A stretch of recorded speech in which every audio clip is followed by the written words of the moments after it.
Step 1, shoot a duck or a goose. Step 2, get your hands on the Duck Gun Pastrami kit. Step 3, enjoy some awesome waterfowl in a new and unique way. It is one of the best ways I've ever tasted waterfowl, whether it's duck or goose.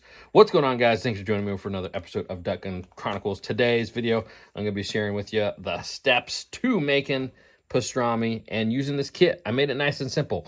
Using this kit because when you make pastrami, you need a lot of different ingredients. You need the cure process and you need the rub process.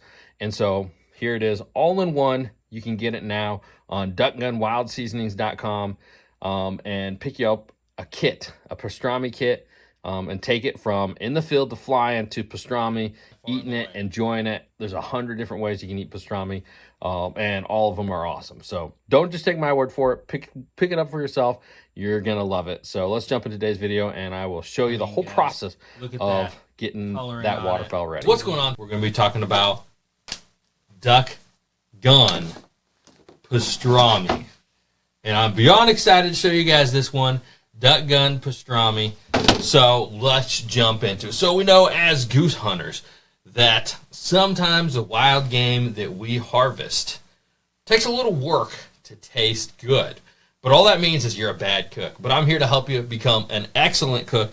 And today I'm going to show you one of my secret recipes. You know, a lot of people do use this, but they don't do it the way that I do it, and they don't make it as easy as I'm going to make it for you. So actually, I have produced a kit. I've been using the kit. I've been testing it. That's why there's some gone out of it. And it is the Duck Gun Pastrami, Duck Gun Wild Seasoning, the Duck Gun Pastrami kit. And it's going to help you take wild goose straight out the bird to the finished product. So we'll show you that in a little bit. But you start off, first thing you start off with is a couple of goose breasts.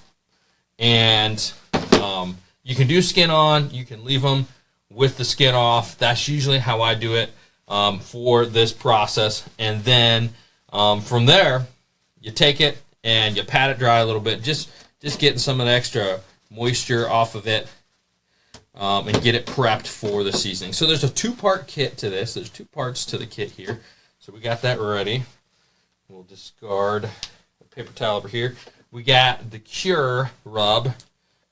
We'll pop that open, and you sprinkle it pretty heavily across the goose breast here. Pretty heavily. You want to get enough on there to make sure that the breast cures. So it does take a little bit of time here. You're going to have to put it in the fridge for a while, but trust me, it is well worth. It's well worth the extra process to have goose that tastes pretty good. So, and I say pretty good, I should say phenomenal. So a lot of times you get a little bit of waste in your pan here. If you're doing more than two breasts, you know, if you're doing quite a few, I will use that extra as well. I'll be rolling the breast around and make sure that I got enough for everything. So we got it pretty heavily seasoned there with the cure. Next thing you got to do is take your breast, your goose breast, and you're going to put it in a plastic bag here. Gallon size works best. Put them both in there. Just get as much of the air out as you can, and then you zip it shut. So this has to sit in the fridge now. These have to sit in the fridge now for like 2 to 3 days so that the ingredients in there can cure your goose. So every once in a while when you open the fridge, when you get in there, maybe every day or so, you can flip it the other way because some of that moisture is going to get sucked out by the sodium and salt in the cure mix, and it's going to come out of there. So you just do it every time so one side's not more wet than the other. So for the processes of this video, for that, I have skipped that step. These have been curing in my fridge for a few days now. Probably, I think 4 or 5 days.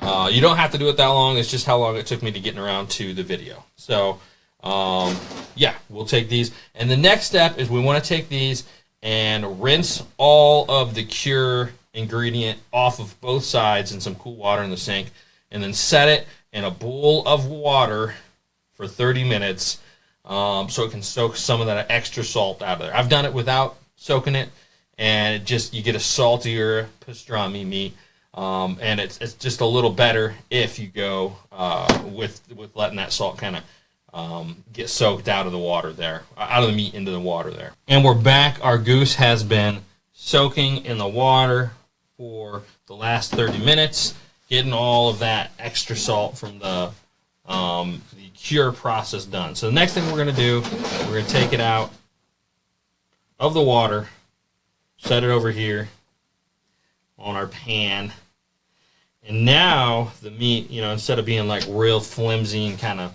like raw meat, this stuff feels almost just, I mean, a little bit firmer from the cure process. So we're going to want to pat it dry for the smoking process. Now, you don't have to have a smoker.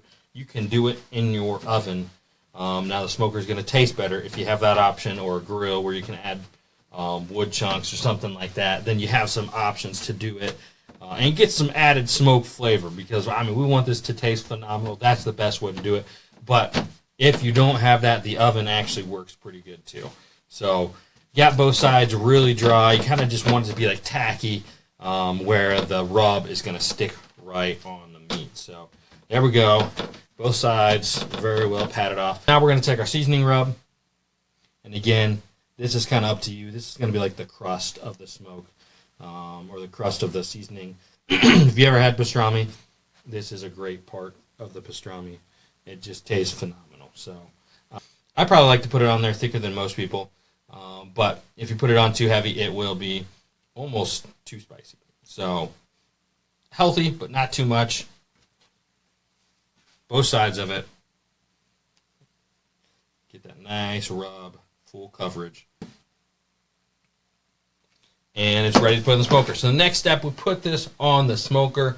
We set the smoker or the oven to 250 degrees and let it go on there.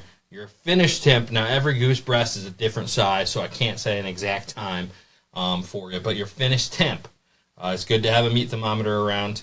Your finished temp is going to be 150 degrees. So if you don't have a thermometer, you might just have to cut into it. Alrighty, pulled it off the smoker, and it is looking prime. It is, man, if the camera had a nose sensor to get this smell to you guys. So there it is, off the smoker, fresh pastrami. Some people eat it hot. Some people eat it, let it cool off. I mean, I do a little bit of mix of both. I'll eat it when it comes off. My kid, the first few times I made it, she had it when it was warm. That's the only way she wanted it for a while. But it tastes great cold, left over. But anyways, let's cut into this. All right, fellas. Well, there we have it. Goose pastrami, straight off the smoker. I mean, guys, look at that coloring on it. Look at that seasoning on it. It is absolutely to die for. This stuff is by far and away, guys. It is by far and away the best way to cook your Canada Goose. It works great on other fowl as well. Alrighty, guys. Get your kids today the pastrami, the Duck and Gun pastrami kit over at duckgunseasonings.com.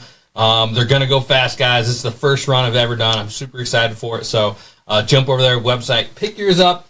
This kit does about 6 geese, maybe 8 or so mallards, and you get the idea. It's going to be different per species, but you know, I'm 4 breast in on this, and I still have some left. So that's about what the kit's going to do. I'm so excited for it, guys. Please jump over there, check it out, and I hope you pick up some and enjoy your waterfowl a different way.